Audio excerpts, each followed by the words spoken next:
Ini ang Digicast Negros 10, ang top 10 nga balita sa Negros Island region, ang amon idulong sa inyo. Kagyaring aton top story subong nga adlaw, February 24, 2026. May mga LGU nga deklarar nga wala sang klase kag wala sang trabaho bangod sa pagdugdom sa ika-40 nga anibersaryo sang EDSA. Mga private school sa Bacolod wala man sang klase. Lalaki ginpatay sa ginapatian katapos ang NPA sa Kabangkalan City. Panipag-ungaset sa mga tulaan sang tawo na sapuan sa Moises, Padilla. Masobra sa 2,000 ka mga traffic violators na dakpan sang BTTMD sa sulod sa 2 ka bulan. Pinakamadamo, wala sang helmet. Kag sa good vibes, kinabuluban ta 170 kilos ang Blue Marlin na dakop sa baybayon sa Sipalay City. Inataran sa Digicast Negros 10.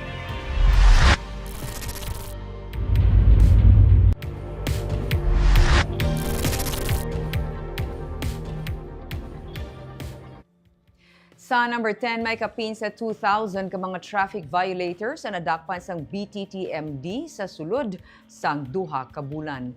Nagdangat na sa 2,047 ang traffic violation nga na-record sa Bacolod Traffic and Transport Management Department sa sulod sang 2 ka bulan sini nga tuig. Sandig sa datos nga ginpagwa sang BTTMD humalin Enero 1 tubtob Pebrero 19, ang pinakadamo nga violation amo ang wala nagasuksok sang helmet samtang nagadala sang motorsiklo. Mayara naman sang 115 ka mga salakyan ang na-tow na sang BTTMD. 33 ang na-clamp, kag 63 naman ang nadakpan sa paglapas sang truck ban. Ang traffic protocols ang hugot nga ginapatuman base sa mga ordinansa nga ginapatuman sang syudad. Sandig sa ordinansa sang syudad, sarang mamultahan ang mga nagalapas sa sini nga mga traffic ordinance sang 500 tubtob 1,000 ka pesos.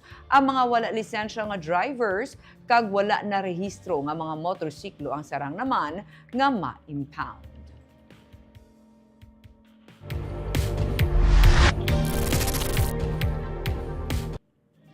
Sa number 9, Senador Juan Miguel Zubiri nag-file sang bill nga nagaduso sa paghatag sa SRA sang gahom sa pag-monitor kag pag-regulate sang sweeteners kag sugar substitute. Sunod sa senador sa interview sa media, masubo nga wala sang safeguards nga mapatuman ang Sugar Regulatory Administration bangod wala sila sang jurisdiction sa artificial sweeteners kag sugar substitutes. Sunod kay Zubiri, naghinyo man siya sa mga kongresista sa Negros kaangay kay 5th District Representative Emilio Bernardino Yulo nga mag-file man sa ilang nga bahin sang counterpart measure sa pag-amend sang gahom sang SRA. Ang pag-shift sa paggamit sang artificial sweeteners karon sa mga kumpanya kaangay sang pila ka beverage companies gikan sa kalamay isa sa ginatudlo man rason sa pagsarurot sang presyo sini. Damlag pa ginsiling na sang SRA nga artificial sweetener nga nagasulod sa pungsod sa kada crop year ang gina-estimate nga equivalent sa 750,000 metric tons sang domestic sugar. Ini nga ang nagabalor sa 37.5 billion pesos sa kada crop year. Sunod kay Zubiri, mga 40% sa mga nagagamit sang kalamay ang nagsaylo sa sweeteners o kun sugar additives. Daw subong wala sang safeguards no maibutan ang SRA kaya hindi na sa kalamay, so that's not under their jurisdiction. So we are going to add it to the jurisdiction of the SRA ang pagsulod sa mga sugar sweeteners and mga sugar substitutes. I think amo nang ginapangayo subong sa SRA para ma-monitor man nila ang pagsulod sa mga sugar sweeteners. Kaya mo man ang pa-drop sa presyo sa kalamay. Because I found out that almost 40% now of the products that use sugar has transferred to sugar sweeteners.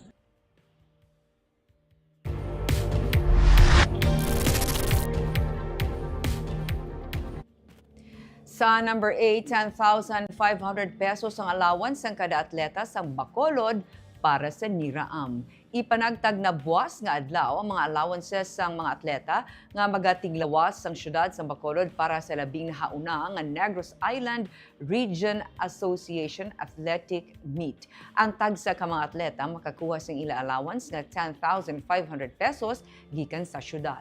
Ginsiling ni Attorney Marty Go, ang Secretary to the Mayor, nga pagahiwaton buwas sa Bacolod City National High School Gymnasium ang pag-release sang allowances. Kadungan sini amuman ang send-off ceremony sang mga atleta. Madumduman nga nagpain ang syudad sa Bacolod sa 28.2 million pesos para sa mga kinahanglanon sa masobra 900 ka mga tiglawas sang syudad. Lakip diri amo ang ila allowance para sa isa ka semana nga kompetisyon, mga sporting gears, jerseys kag training fees. Naghatag man ang syudad sa 27 million pesos sa Department of Education bilang bulig nga pondo para sa pag-host sang amo nga kompetisyon. May 13 naman ka mga billeting area sa naplastar na sang syudad agud tiniran sa mga atleta gikan sa iban nga probinsya. Amat-amat na nga mag-abot ang mga atleta sa iban nga probinsya sini nga semana. Yara sa 15,000 na ginapaabot nga magatambong sa amo nga kompetisyon. Ini ang pinakaunang nga athletic meet sa Negros Island Region kag magasugod ini sa Domingo, Marso 1 tubtob Marso 7. Ang city nag-provide man sa ila sang ilang training uniforms, hoodie, rubber shoes. In fact, 3 ka uniforms, training, competition, kag sa parade pagid nila.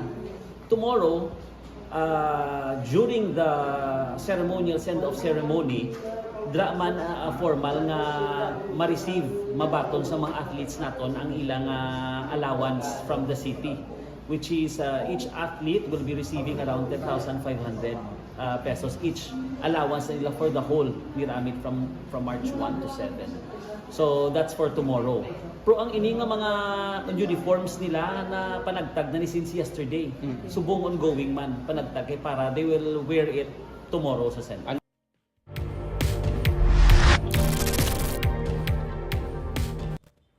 Sa number 7, masobra sa 600,000 pesos nga balor sang smuggled nga sigarilyo nakuha sa Escalante City. Naaktuhan sa mga kapulisan ang 3 ka mga persona nga nagadiskarga sang kinarton nga ginalegar smuggled cigarettes halin sa tricycle sa Park Homes 2, Barangay Washington sa Escalante City sadtong Lunes, Pebrero 23. Gindakop ang 3 ka mga persona nga ginkilala kay alias Mon, 27 anyos, alias So, 23 anyos, kag alias Van, 22 anyos. Nagpatigayon sa surveillance kag monitoring ang katapos ng Escalante PNP batok sa mga smuggled nga sigarilyo kag didto nadakpan ang 3.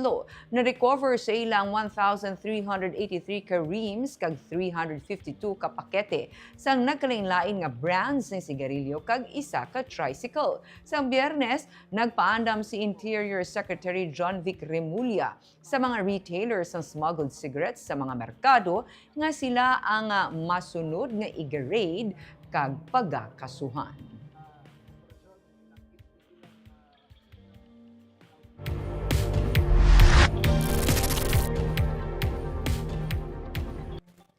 Sa number 6, mga pusil nakuha sa ginaalagar gun runner. 2 ka units ng caliber .357 revolver kag 2 ka units ng caliber .38 revolver ang na-recover sa Criminal Investigation and Detection Group personnel gikan sa ginaalagar gun runner sa barangay Binikwil, Cabancalan City.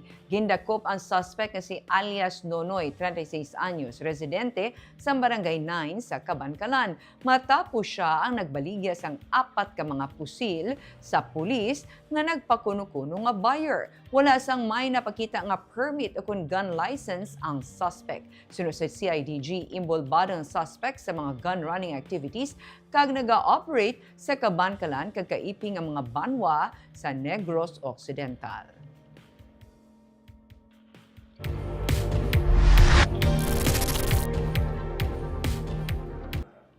Sa number 5, panibagong nga set sa mga tulan sang tawo na sapwan sa Moises, Padilla. May mga tulaan sang tawo na naman nga nasapuan kaina lang sang aga sa may Hacienda Maria Cecilia sa Barangay Crossing Magalion sa Moises Padilla. Sa report sa Moises Padilla PNP, isa ka nagapang tapas ang tubo sa kampo ang nakasapo sa mga tulaan. Sunod sa hepe sang PNP nga si Police Major Ryan Villasario, posible nga tulaan ini sang isa pagin sa mga nagkalaanod sang flash flood sa paglaslas sang Bagyo Tino sa nagligid nga tuig. Sang Sabado may mga tulaan man sang tawo nga nasakpan sa banwa nga may kulintas pa. Pero tubtub karon wala pa makilala ang amo nga persona. Panawagan sang PNP sa mga nadulaan sa mga himata sang pagbagyo nga makigangot lang sa ila nga talatapan.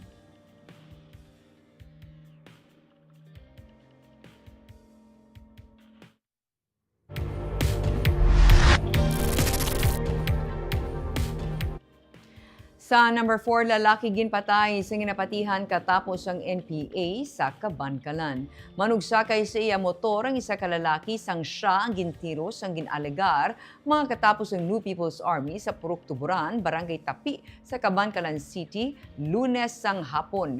Dead on arrival sa ospital si alias Renante, 39 anyos, residente sa nasambit nga barangay matapos makaangkon sang igo sang bala sa iya ulo. Ginsiling ni Police Lieutenant Colonel Gary Alan Resuma, ang hepe sang Kabankalan PNP, antes ng insidente, may nabato na nga daan nga mga pagpamahog sa iya kabuhi ang biktima.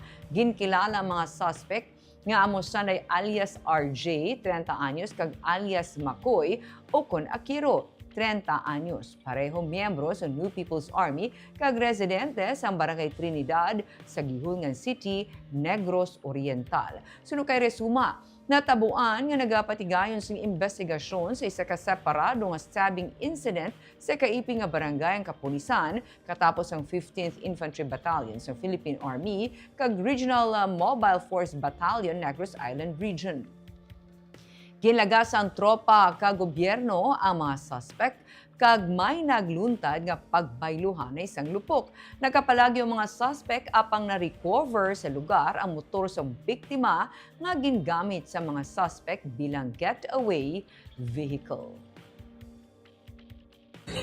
Ang duwani ka mga suspitsado, ulagid niya na yung alambot sa matulog mga responding team. Pero tumod nga nagkalpos sa mga pamalay na hindi na pwede makatwa sa itulog ng atong PNP kag Philippine Army kaya basi makrosper ang mga civilian. So until such time na nakapalagyo niya. And then right after the incident, ang atong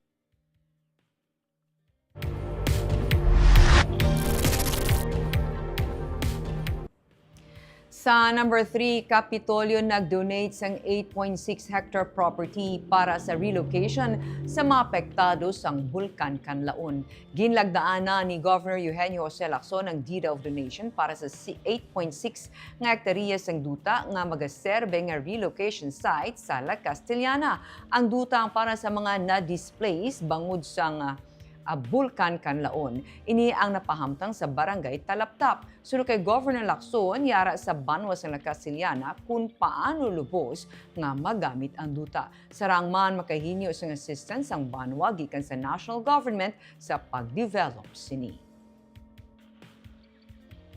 We gave that responsibility to La Castellana, no? Because siyempre mas nabalaan nilang kung ano mas kinlanlan dira.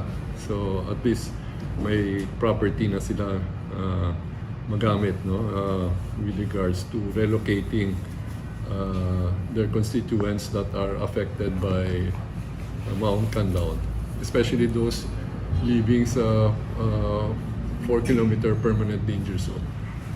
Bali sila na mapadevelop yan of ang duta na sa province. Yeah, but of course they will have they can ask support, no, from the national government.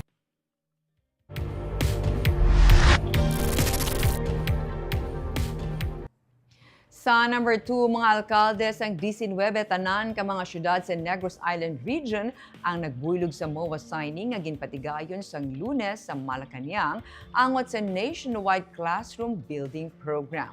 Ginpahayag ni Department of Education Negros Island Region Director Ramir Oitico nga ang pagbuylog kabahin sa United commitment sa pagpabakod sa educational infrastructure kag pagpasiguro sang maayo nga buwas damlag para sa mga pamatanon. Ginuna anay ang mga syudad. Sa pihak kabahin, may 16 ka mga banwa naman sa Negros Occidental na nagpadala sang letter of intent para sa mga programa. Sunod sa DepEd, isa sa mga requirement para mag-qualify ang LGU, ang mga silang dapat mayara sang Seal of Good Local Governance gikan sa DILG. Sa 16, sunod sa DepEd, 3 ang wala sang SGLG, ang Toboso, Kanlaon kag Moises Padilla. Sa bahin sang Toboso, ginsiling ni Mayor Richard Havoko nga sila ang mag-a-appeal bangod sila ang mayara sang Seal of Good Financial Housekeeping kag basi pwede man ini. Magapagig-angot siya kay Senator Bam Aquino sunod sa iya. Mayara man gani sila sang padayon nga ginatukod nga locally funded classrooms. Ginsiling naman ni Kanlaon Mayor Ray Ruiz nga sila ang magahulat pa sang feedback angot sa ilang nga letter of intent. Samtang wala nalakip sa listahan sa DepEd ang La Castellana, hinigaran kag Don Salvador Benedicto sa mga nagpadala sang letter of intent. Ginahulat pang ilang nga sulat. Iti screening pa man sila kay may qualification dapat nga they have a good standing as to sa financial management nila kay daw requirement ang seal of good financial standing.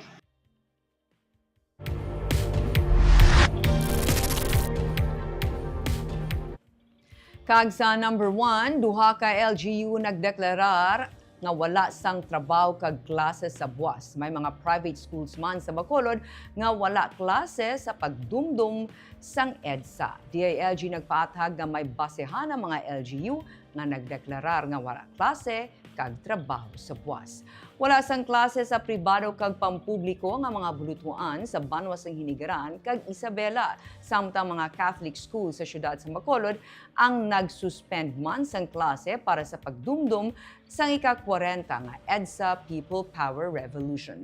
Sa Executive Order 008-2025 nga ginpirmahan ni Hinigaran Mayor Grace Arceo, suspendido ang klase kag trabaho sa government offices buwas nga adlaw.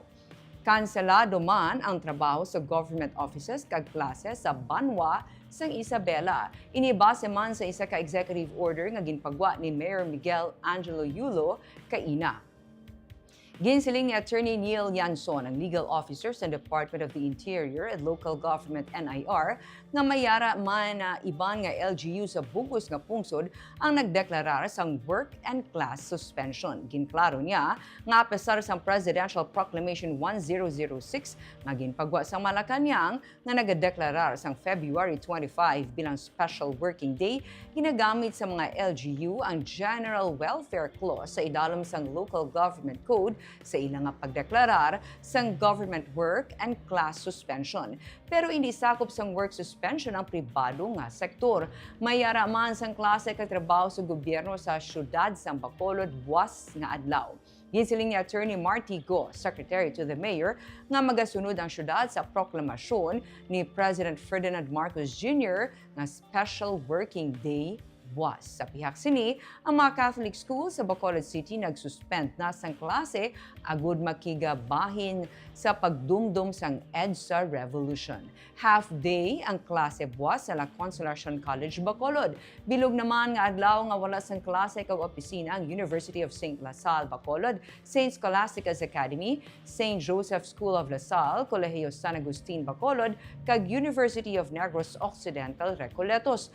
Ang iban nga mga Catholic schools na natalana man nga magtambong buwas sa pagpatigayunon nga rally sa syudad sa pagdumdum sang ika-40 nga EDSA People Power Revolution. For now, as far as the Bacolod LGU is concerned, may araya sang obra kan klase sa syudad sang Bacolod following the presidential proclamation of President Marcos na tomorrow in celebration of EDSA anniversary, it will be a special working day. So, amo na. So far, may ara ubra kan klase tomorrow ya sa Bacolod. Pero Catholic schools yung nga mag-cancel sa klase ilan na naiya? It's their prerogative kung sa mga Catholic schools or private schools if they cancel their classes.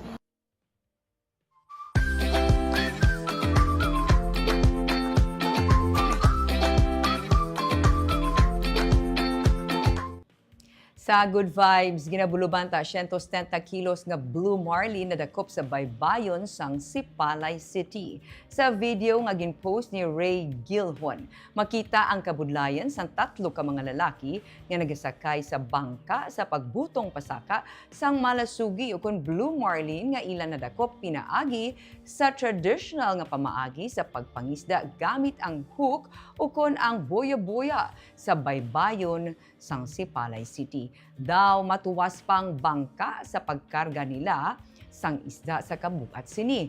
Ginabulubanta sang Tourism Office ng Sipalay City nga yara sa 170 kilos ang kabugaton sang isda.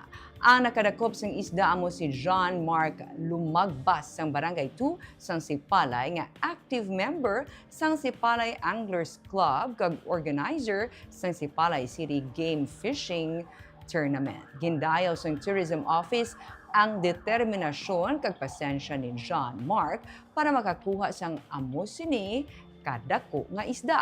Para sa ila nagapakita ini sang iya pangabudlay kag dedikasyon sa fishing kag sa bugana nga marine resources sang syudad. Ang fishing tournament ang isa sa mga premier sports tourism events sang Sipalay.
Kag of course, kita naga-shoutout sa ating mga live viewers kay Chris.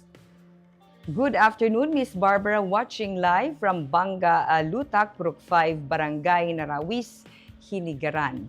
Hensley Cecil Alguna, Mumbai. Good afternoon, Digicast Negros NIR, Miss Barbara. Suki na ni naton si Miss Hensley. Chona Evangelista Caredo, maayong hapon, Digicast Negros, watching from Singapore.